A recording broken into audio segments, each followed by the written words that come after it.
Hace poco tuvimos esa experiencia también con un familiar que pues Ujú. veo que les pasa a todos, ¿no? De que ven a sus familiares antes de irse, ven a sus familiares. Esto le pasó a mi suegro. Es lo que Pero, dicen. Ujú. respecto al tema, ¿no? De las posesiones demoníacas, Sí. fíjate que nosotros somos cristianos. Yo soy cristiana desde los 16 años, y en Bogotá me pasó algo muy, muy, muy pesado, diría yo. Fíjate, porque pues apenas estaba yendo a la iglesia con unos amigos. Ujú. Y fíjate que en esa época conocimos una familia, ellos eran muy católicos, y en esa época una de las sobrinas de esa familia empezaba a presentar cosas raras. Ella empezaba a retorcerse, y pues obviamente habían ido a rezanderos, habían ido a muchos lugares y nadie los había podido ayudar. Entonces dieron con dos amigos míos que eran con los que yo iba a la iglesia, y fíjate que empezaron a hacer liberaciones. Entonces resulta que esta mujer se llamaba Doris, y ella era de escasos recursos. Su esposo estaba sumido en las drogas, Ok. y en Bogotá había una calle, fíjate, que se llamaba la calle del Cartucho. Ok. Es una calle, como decir, algo similar a Tepito, pero es lleno de indigentes, de vicio, etcétera. Ujú. Peor, o sea. Entonces, resulta que ella se ponía así, o sea, su esposo iba y recaía en las drogas, ya cuando se quería devolver a su casa, iba y estaba con ella sexualmente. Entonces ella como que recaía y empezaba otra vez a manifestar esas cosas, Ujú. esas cosas que ella hacía. Resulta que en una ocasión, mis amigos, por llamarlos así, bueno, sí, mis amigos me dijeron, oye, vamos a ir a orar por Doris, ¿qué te parece si nos acompañas? Y yo, bueno, sí, está bien. Obvio, no sabían lo que me estaba metiendo. Ujú. Resulta que llegamos a esa casa y empezamos a orar. Empezamos a orar. Ella no podía estar en el mismo lugar donde nosotros estábamos, y de un momento a otro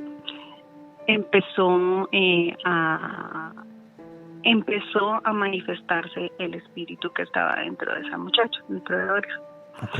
Pero fue algo tan, tan, tan horrible, porque ella tenía un demonio que hablaba como niño, y era terrible, porque cuando se oía hablar, ella hacía la voz de niño. Ella Le cambiaba decía, la voz. le cambiaba la voz, decía, No. Mira, había un momento en que le empezaron a preguntar cómo se llamaba. Entonces yo no tenía ni idea, yo solamente oraba, Ajá. y decía, es que yo no puedo hablarte porque el grande me pega, el grande, o Ajá. sea, decía el grande. Y empezaban a preguntarle, ¿cuántos años tienes? Yo tengo 8 años. Empezaba a hablar de esa manera. Entonces empezaban a orar, y ese demonio, se supone que pequeño, empezaba a contestarle. Y en un momento en que empiezan a orar y empiezan a invocar el nombre de Jesús, empieza a salir una voz de ella así como oh, y le dice, cállate, tú hasta ahora eres un infante. Ajá. Entonces eso fue tan, tan, tan, tan horrible, que pues obviamente yo sentí mucho miedo y yo me salí. Entonces cuando me salí a otra habitación. Ahí seguimos orando con otras personas, y ya ellos salieron y ella se quedó en esa habitación. Ujú. Cuando volvimos a entrar, ellos le empezaron a preguntar que por qué no entraba a la habitación donde estábamos nosotros orando. Y en ese momento aparece el demonio bebé, y dice, no, ahí no puedo entrar, ahí hay gigantes blancos, dicen, hay gigantes blancos. Ujú. ¿Ah, sí?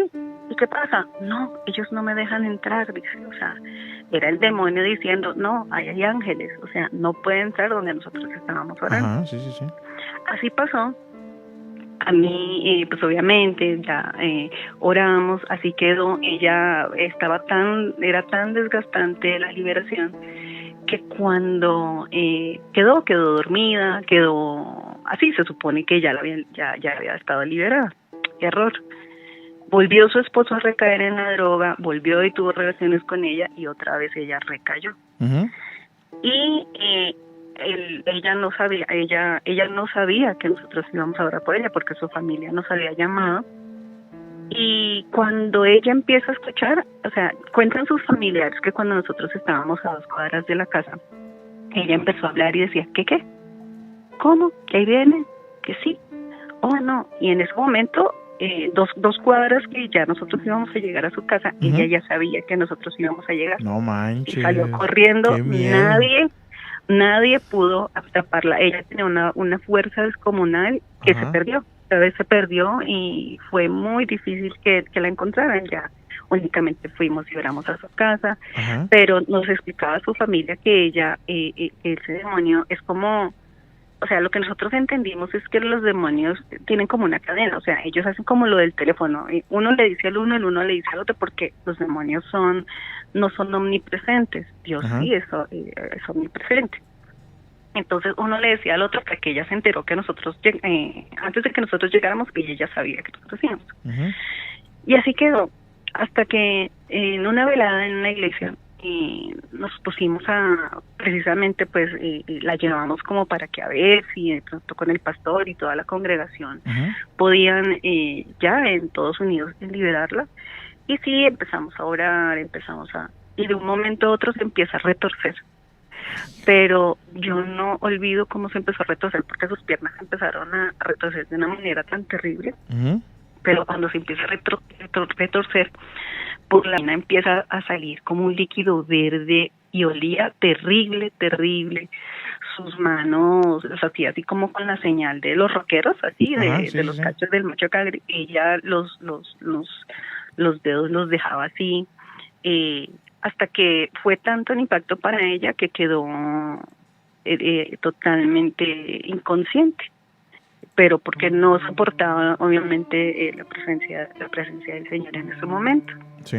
Se supone que quedó inconsciente, ya llegó a su casa, pero en el momento en que otra vez su esposo recaía, volvieron nuevamente a estar juntos y todo ese rollo, y se volvió un ciclo. Entonces ellos se hartaron ya de tener que pasar por todas esas situaciones tan traumáticas y prefirieron quedarse así. Ajá.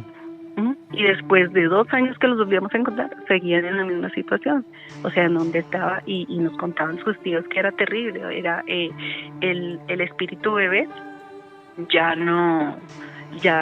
no aparecía, estaba incontrolable, era el demonio grande. Y lo que más me impacta es cuando escuchaba de su boca con una voz así como el cambio de voz, Hellboy, no sé si cállate, tú hasta ahora eres un infante, o sea, sí. Ay, no, mira, han pasado ¿cuántos años? Tengo 40 años. Ajá.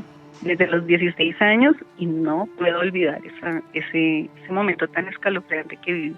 De hecho, entonces, de hecho, hoy pregunté en Instagram sobre cosas que te han pasado durante tu vida, que te han como que marcado, ¿no? Y usualmente son las primeras experiencias paranormales que tienes.